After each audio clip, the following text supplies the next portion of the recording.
Viewers, আজকে আমি চলে এসেছি পানিপথ রেস্টুরেন্টে। আর এই রেস্টুরেন্টে কি কি পাওয়া যায় সেটা আজকে আমি এক্সপ্লোর করবো। ফুল ভিডিওতে আমার সাথে থাকবেন, তাহলে জানতে পারবো এখানকার মজার মজার মেনু কি।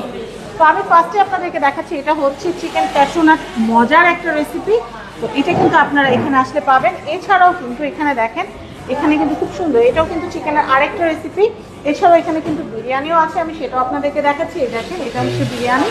এরপরে এখানে কিন্তু আছে হচ্ছে মিক্সড ভেজিটেবল, যে চাইনিজ যে সবজিটা করা হয় সেই সবজিটাও আপনারা এখানে পেয়ে যাবেন। আমি আপনাদেরকে একটু দেখাচ্ছি।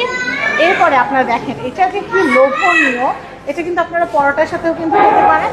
এটা কিন্তু অনেক অনেক ইয়াম্মি, অনেক অনেক মজাদার। এই যে দেখেন, আমি আপনাদেরকে একটা পিস দেখাচ্ছি। বলেন ইয়াম্মি না? এটা কিন্তু অনেক ইয়াম্মি। এরপরে আমি আপনাদেরকে দেখাচ্ছি, এইটা খাওয়ার জন্য কিন্তু স্পেশাল একটা সস করা আছে। এই সসটা খেতে কিন্তু ভীষণ মজা, আর এটার স্বাদটাকে কিন্তু অনেক অংশে বাড়িয়ে দেয়। এরপরে আমি আপনাদেরকে দেখাবো, এখানে কিন্তু হারিয়ালি কাবাব, শিক কাবাব, তান্দুর কাবাব সব কিছু কিন্তু এখানে রেডি করা আছে। আমি এরপর আপনাদেরকে দেখাবো বিফ অনিয়ন।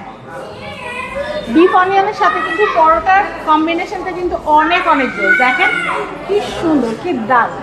এটা কিন্তু আপনারা কম্বিনেশন করে খেতে পারেন এখানে আসলে। এরপরে বাচ্চাদের পছন্দের যে ডিশটা সেটা হচ্ছে এই যে দেখেন, এটা হচ্ছে চিকেন ফ্রাই। এটা কিন্তু মানহামনি ভীষণ পছন্দ করে, আমি জানি আপনাদের বাসার বাচ্চারাও ভীষণ পছন্দ করে। এটা কিন্তু আপনারা এখানে পাবেন। এরপর আমি দেখাচ্ছি এখানকার ফ্রাইড রাইস। এখানকার ফ্রাইড রাইসও কিন্তু অনেক অনেক অনেক বেশি মজা।